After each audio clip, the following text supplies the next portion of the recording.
Hola viajeros. Hola. Hoy venimos con nuevo vídeo en el canal. Hemos venido a la Serra Mariola, al Parque Natural, a hacer una rutita por aquí desde la ermita de Santa Bárbara hasta la basa del Cañaret. Ahora os la enseñaremos y veréis qué bonita es esta zona.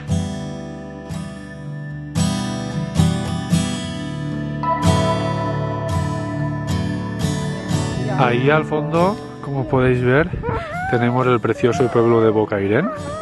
Unas bonitas vistas desde aquí, desde la Serra Mariola.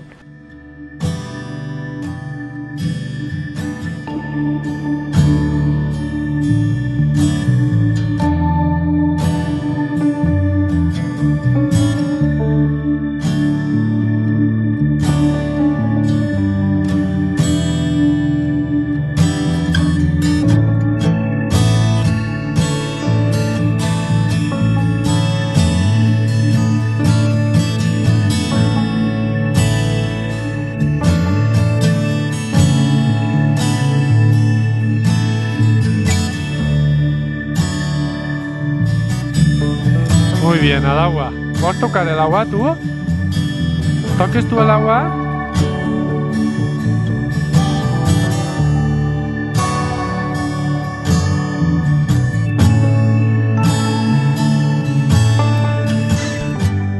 Pues bueno chicos, una rutita que llega a su fin, una rutita corta, pero para ir con mochila, con el bebé cargado detrás, un poco exigente esto, ¿no? Porque los 12 kilos que pesa, pues se notan, hay bastante desnivel.